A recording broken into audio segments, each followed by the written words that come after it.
तिकडे बुलढाण्याच्या मलकापूरमध्ये किरकोळ वादातून पेटलेल्या दंगलीची धग आजही कायम दिसतेय, कारण मलकापूरच्या रस्त्यावरती निर्मनुष्य अशी शांतता पसरलेली आहे। अनुचित प्रकार रोखण्यासाठी एसआरपीएफचे जवान सध्या घटनास्थळावरती तळ ठोकून आहेत।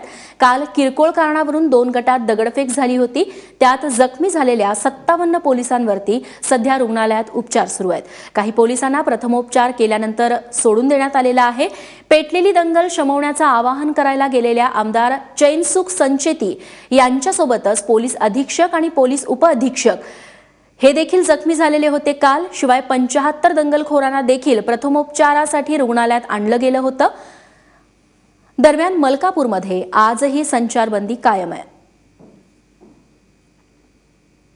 आणि रुग्णालयाच्या बाहेरच्या परिस्थितीचा आढावा घेतलेला आहे आमचा प्रतिनिधी रजत वशिष्ठनं। मलकापूरमध्ये काल दुपारी जे काही घडलं त्याच्यामध्ये सर्वात जास्त हानी जी झालेली आहे ती पोलिसांची झालेली आहे। मोठ्या संख्येने पोलीस जे आहेत त्या घटनेमध्ये जखमी झालेले आहेत। मलकापूरच्या याच उपजिल्हा रुग्णालयामध्ये काल दिवसभर पोलिसांना आणून दाखल केलं जात होता। काही खासगी रुग्णालयासाठी उपचारासाठी गेलेले आहेत। माझ्यासोबत आमचे बुलढाणाचे प्रतिनिधी संदीप शुक्ला आहेत। संदीप, पोलिसांना सर्वात जास्त फटका का बसला? कारण दोन्ही बाजूनी दगडफेक होत होती आणि पोलीस मध्ये होते, त्यामुळे त्यांना सर्वात जास्त नुकसान झालं।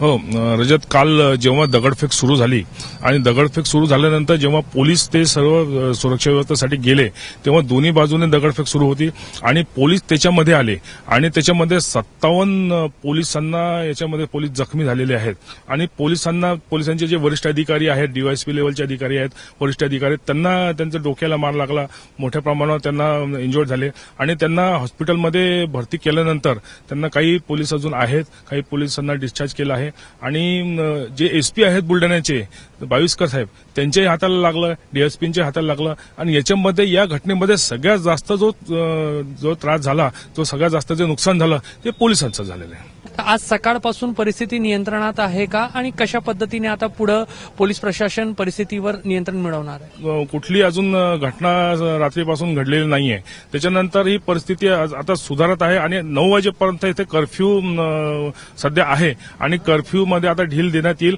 आणि परिस्थिती सध्या नियंत्रणात आहे, शांततेत आहे। पोलिसांनी आपला कर्तव्य वेळीच बजावला। मोठ्या संख्येने पोलीस जखमी झाले, मात्र पोलिसांनी अवघ्या काही तासांमध्ये मलकापूरची परिस्थिती नियंत्रणात आणण्यामध्ये एक मोलाची जबाबदारी निभावलेली आहे।